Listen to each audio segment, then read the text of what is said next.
धम्मपद धम्मपद गाथा क्रमांक 200। आज दिनांक 24 सितंबर 2020। ये धम्म देशना, ये गाथा तथागत बुद्ध ने एक पंचशाल ब्राह्मण गांव में यह देशना की थी। सुसुखं वत जीवाम यस्संनो नत्थि किंचनं पीति भक्खा भविष्याम देवा आभस्सरा यथा पीति भक्खा भविष्याम देवा आभस्सरा यथा।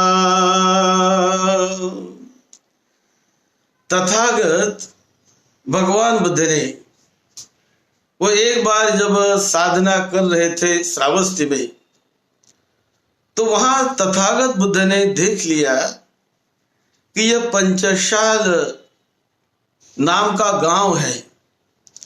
उस गांव में 500 लोगों को लाभ होगा, उन्हें फल मिलने वाला है। ऐसा उन्होंने देखकर उन्होंने वहां जाकर उन पर अनुकंपा करने के लिए कि चलो मैं वहां चला जाऊं और इन 500 लोगों को ये फल मिलेगा, ऐसा तथागत बुद्ध ने जान लिया। वो 500 कुमारियां थी, लेडीज थी। ये 500 कुमारियों को फल मिलने वाला है। ये तथागत बुद्ध को उनके बुद्ध चक्षु से, दिव्य चक्षु से उन्हें नजर आ गया। और उसके बाद वो स्वयं उस पंचशाल नामक गांव में वो चले गए। और जब गांव में गए तो गांव में जाते समय उन्होंने अपने हाथ में भिक्षा पात्र लिया और भिक्षा पात्र लेकर उस गांव में वो भिक्षा के लिए, अपना दैनंदिन भिक्षा कार्य के लिए वो घूम रहे थे। लेकिन उस समय ऐसा यहाँ पर धम्मपद अट्ठकथा में लिखा है कि ये मार ने गांव के सभी लोगों को एकदम भ्रमित कर दिया। और ये लोग भ्रमित होने के कारण उनकी वो मन में एक अलग प्रकार की इच्छा मार की वजह से निर्माण हो गई। और उसकी वजह से तथागत बुद्ध उस गांव में भिक्षा के लिए घूमे, लोगों पर अनुकंपा करना चाहते थे कि भिक्षा उनके पात्र में मिल जाए। लेकिन किसी ने भिक्षा नहीं दी और उनका पात्र खाली का खाली ऐसे पड़ा रहा। तो बुद्ध ने पात्र हाथ में लिया और पात्र धोया जैसा करके, कि जैसे कि मैंने भोजन कर लिया, और धोया जैसा पात्र करके खाली पात्र लेकर बुद्ध अपने जगह पर जा रहे। तो जाते समय रास्ते में मार मिलता है और वो मार बुद्ध पर व्यंग करता है कि क्यों बनते, कुछ भिक्षा मिली आपको, ऐसा वो बुद्ध पर व्यंग कर रहा है। बुद्ध ने कहा, अरे पापी मार, तूने कितना पाप किया रे। जो लोग भिक्षा देकर पुण्य कमा सकते थे, उनके बीच तू आकर उनको उनके पुण्य से रोक दिया और मुझे भिक्षा नहीं मिली। तो बुद्ध ने उनको इस प्रकार से झटकारा। और तब ही जब तथागत बुद्ध वापिस आ रहे थे खाली पात्र लेकर, धोया जैसा उन्होंने किया पात्र को, और खाली पात्र लेकर बड़े प्रसन्न मुद्रा में तथागत बुद्ध आ रहे हैं। तो जब बुद्ध चल रहे हैं तो ये 500 कुमारियां जो नदी पर नहाने के लिए गई थी सुबह, और जब नहाकर वो बड़े अच्छे नहाने के बाद बहुत प्रसन्न मुद्रा से वो 500 कुमारियां आ रही है गांव में वापस, तो बुद्ध को उन्होंने आते हुए देखा, और बुद्ध को देखकर सभी वो नारियां, सभी वो कुमारियां, वो सभी कुमारियां हाथ जोड़कर बड़ा स्वागत करके खड़ी रह गई। और तब ये मार जब व्यंग करता है कि क्या बनते, आपको कहीं भिक्षा मिली कि नहीं, तो बुद्ध उस समय उसको कहते हैं कि अरे तूने जो किया ये कितना पाप किया है। बुद्ध केवल भिक्षा के लिए नहीं दौड़ते, बुद्ध में वो शक्ति होती है, वो उसमें बल होता है। ये भिक्षा कौन सी बड़ी बात है, लेकिन बुद्ध ने भिक्षा का ये जो आधार इसलिए लिया क्योंकि लोगों पर अनुकंपा करने के लिए, कि लोगों के घर में जाए और लोगों में श्रद्धा जागृत हो, दान भावना जागृत हो, दान चेतना जागृत हो, और वो अपने हाथों से दान देना सीखे। दान देकर ये पुण्य उन्हीं व्यक्ति को मिलता है जिन्होंने दान दिया, उनको पुण्य मिलता है। नहीं दिया दान तो पुण्य से, दान से, सेवा कार्य से वो वंचित रह जाते हैं, वो दूर रह जाते हैं। तो ये बुद्ध की अनुकंपा होती है कि जो सामान्य लोग हैं, जो नहीं जानते सद्धम्म को, नहीं जानते दान के परिणाम को, नहीं जानते कुशल कर्म के परिणाम को, उनके लिए एक तो बुद्ध को देखकर श्रद्धा जगे, और श्रद्धा जग कर वो कुशल कार्य करने लगे। ये भावना तथागत बुद्ध में होती है, और ये भावना से तथागत बुद्ध लोगों पर अनुकंपा करके, लोगों पर कृपा करके, लोगों पर वो करुणा मैत्री की भावना बरसाकर वो लोगों के हित और सुख के लिए जाते हैं। लेकिन आज बुद्ध को भोजन नहीं मिला, वो गांव में घूमे तो ये मार ने, ये पापी मार बोलते हैं, अब मार के बारे में एक आध दिन अब बात करेंगे। ये मार तो ऐसे ही मतलब एक बुरे, जो हमारे मन में जो बुरे ख्यालात आते हैं, बुरे विचार आते हैं, उनको कभी मार कहते हैं। तो कभी मार मतलब जो अंत में मारने वाला होता है, मृत्यु के समय वो अपना अधिकार दिखाने का प्रयास करता है। जब बुद्ध को मार मिला तो उस समय भी वैसी उसकी चर्चा हुई है। तो इस समय मार यानी ये जो बुरी शक्ति, उसे एक मार का रूप दिया जाता है। जैसे कभी अपने यहाँ भी वो यम कहा जाता है, तो यम का मतलब क्या, ये महाराज यानी मृत्यु का राजा वगैरह, ऐसी कही भावना कुछ हमारे लोगों में कही जाती है, कुछ संप्रदाय में भी कही जाती है। तो इसी प्रकार ये मार यानी ऐसा ही कोई, मुझे ऐसा लगता है कि ये कोई चित्त का, वो एक मन का एक विकार है, और ऐसा ही कोई एक स्वरूप है। तो इस मार ने आज बुद्ध को भिक्षा नहीं मिलने दी, और बुद्ध पर वो व्यंग करने लगा। लेकिन बुद्ध क्या कहते हैं, बुद्ध ने कहा, अरे पापी मार, तू ये समझता है कि मुझे भिक्षा नहीं मिलने पर मैं दुखी हो जाऊंगा, मैं अशांत हो जाऊंगा, तू मुझे अशांत कर सकता है मार?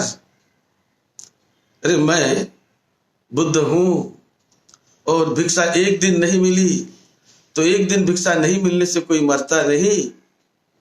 एक दिन खाना नहीं खाया तो उससे किसी का प्राण नहीं चला जाता।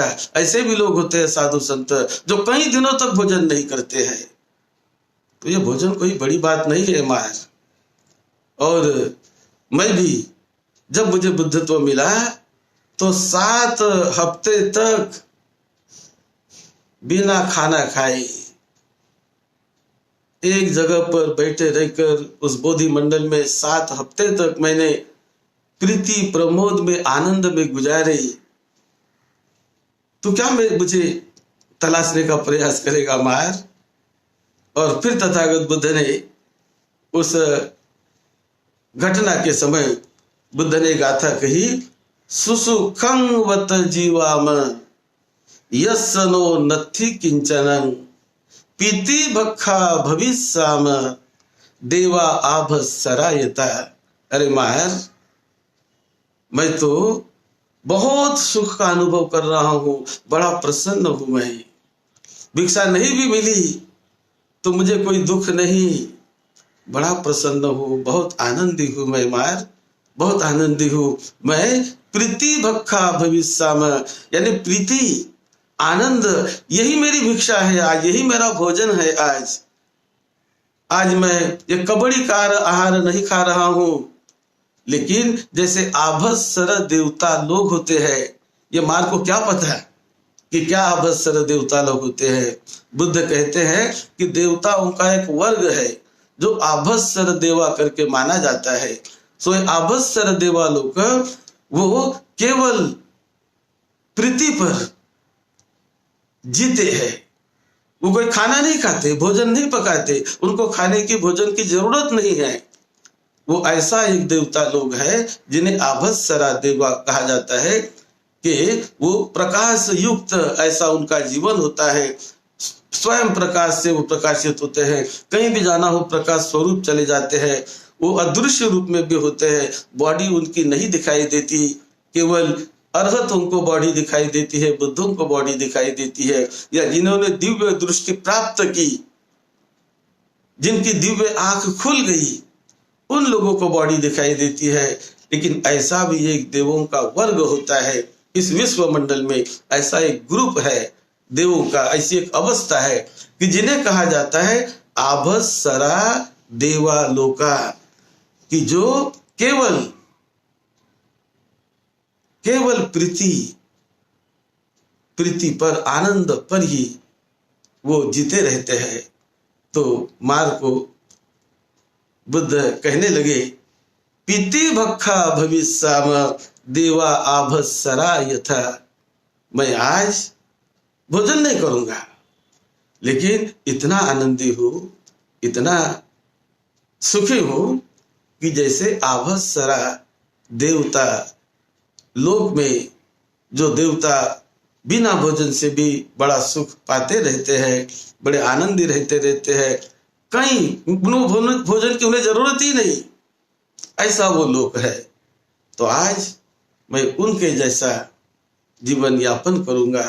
इस प्रकार की गाथा कही। और ये 500 कुमारियां जिन्होंने बुद्ध को वंदन किया, बुद्ध का सम्मान किया, वो 5 कुमारियां ये गाथा सुनकर कि बुद्ध कहते हैं कि मैं आभस्सरा देवता जैसे उस आनंद को मैं आज पा रहा हूं। और ये जब उन्होंने सुना और फिर बुद्ध ने उन्हें देशना विधि होगी, तो ये 500 कुमारियां नहाकर आने के बाद जो बुद्ध के स्वागत में खड़ी रही थी, वो सभी श्रोतापन्न बन गई। उनको फल प्राप्त हो गया, उनका उद्धार हो गया। श्रोतापन्न बनने का मतलब है कि दुर्गति से मुक्त हो जाना। जो व्यक्ति श्रोतापन्न अवस्था को पाता है, ये फल है।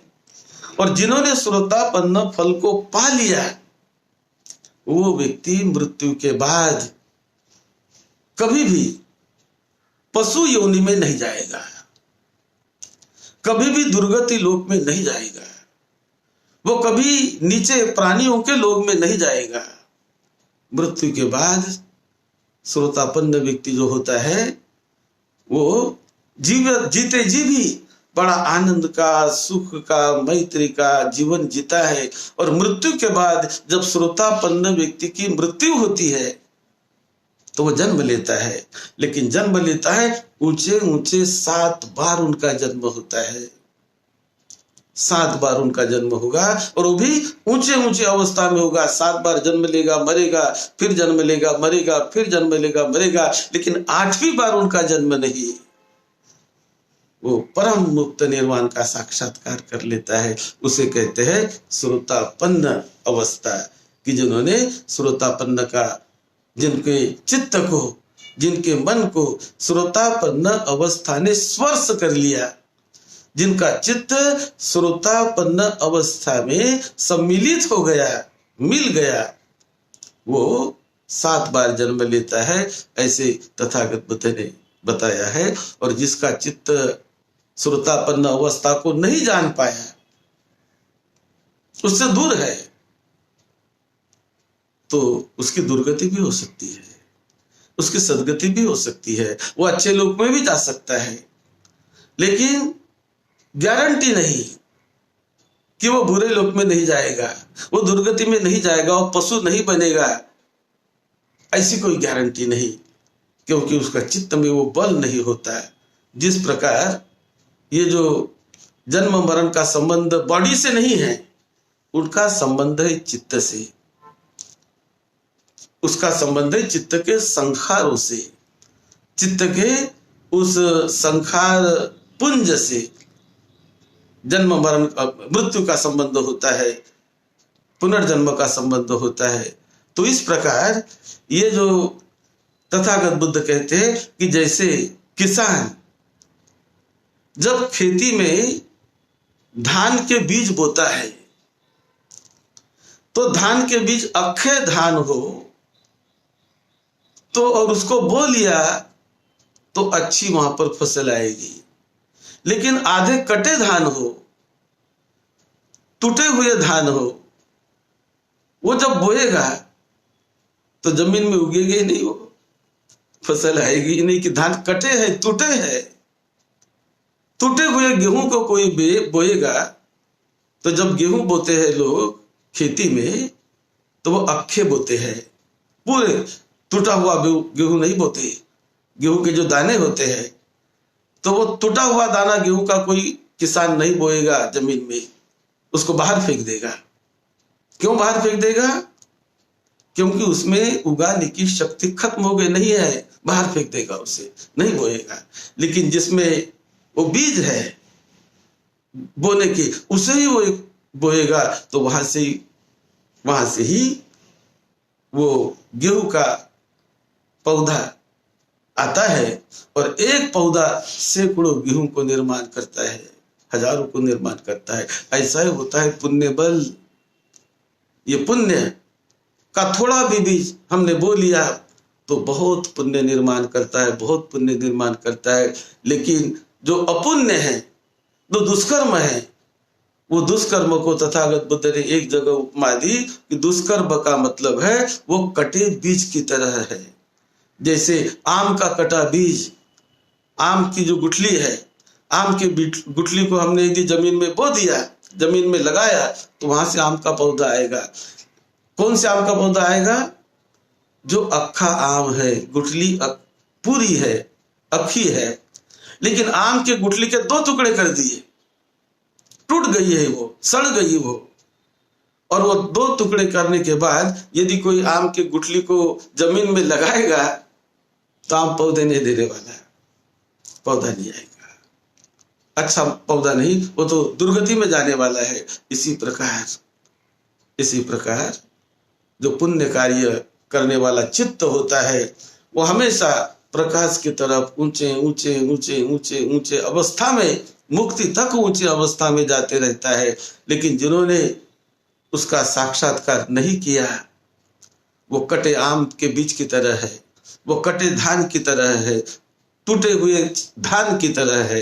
ये टूटा हुआ धान वो आगे नहीं बढ़ता है, वो आगे नहीं बढ़ेगा, वो दुर्गति में जाएगा, वो नष्ट भ्रष्ट हो जाएगा। लेकिन जो अक्खा धान है, जो अक्खा गेहूं का बीज है, जो अक्खा परिपूर्ण आम का बीज है, उसे यदि जमीन में बोया जाए तो और भी सुंदर वो आम निर्माण करता है, और भी सुंदर फल देने लगता है। इसी प्रकार ये जो चित्त है, जितना चित्त विकार से मुक्त हो जाएगा उतना मजबूत होता है, और मजबूत होकर वो परम शुद्धि के तरफ जाने लगता है। जितना चित्त विकार में ग्रसित होता है उतना चित्त वो दुर्बल होता है, उतना चित्त दुर्बल होता है। तो तथागत बुद्ध ने दुर्बलता को हटाने का मार्ग सिखाया, तथागत बुद्ध ने चित्त को निर्मल करने का मार्ग सिखाया। इसीलिए बुद्ध कहते हैं पभस्सरं भिक्खवे चित्तं आगंतुके ही किले से ही किलिट्ठं, यानी ओरिजिनली, मूलतः वास्तविक देखा जाए तो जो चित्त है मनुष्य का, ये चित्त प्रभास्वर है। वो प्रभा, आभा और प्रकाश निर्माण करने की शक्ति इस चित्त में होती है। लेकिन वो क्लेश की वजह से, विकारों की वजह से, ये डिफाइलमेंट की वजह से वो धूमिल हो जाता है, उस पर मैला चढ़ जाता है, और मैला चढ़ने के कारण उसकी ओरिजिनलिटी नहीं दिखाई देती, और ऊपर के चढ़े हुए मैल यही उस चित्त को घुमाते रहते हैं और जहां तहा उसको भटकाते रहते हैं। तो बुद्ध सिखाते हैं कि ऐसे चित्त को ओरिजिनल अवस्था तक ले जाने का प्रयास करो, उनके मूल को जानने का प्रयास करो, वो क्लेशों से उसको बाहर निकालो, विकारों से उसको बाहर निकालो, क्रोध से बाहर निकालो, द्वेष से बाहर निकालो, भय से बाहर निकालो, वासना से बाहर निकालो, तो स्वयं प्रभास्वर है, अपने आप में वो चमकने लगेगा और परम आनंद, परम सुख, शांति उस चित्त को मिलने लगेगी। इसे कहते हैं विमुक्ति का साक्षात्कार। विमुक्ति काहे से विमुक्ति, कैसी विमुक्ति? विमुक्ति विकारों से, क्लेशों से, डिफाइलमेंट से विमुक्ति और परिशुद्धि की प्राप्ति, परम आनंद की, परम सुख शांति की प्राप्ति। तो तथागत बुद्ध कहते हैं कि आज मैंने तो भोजन नहीं किया, भिक्षा मुझे नहीं मिली, लेकिन फिर भी मैं बहुत सुखी हूं, बहुत आनंदी हूं। ऐसा मार्ग को तथागत बुद्ध ने बताया। और इसी आशय पर यह धम्मपद की गाथा 200 नंबर की गाथा है। आप सबको निरोगत्व मिले, सबको सुख शांति मिले, आप सबका मंगल हो, आपके परिवार के छोटे बड़े सभी को सुख शांति मिले, सबका मंगल हो। सद्धम्म की सेवा में, आपकी सेवा में डॉक्टर भदंत राहुल बोधी महाथेरो।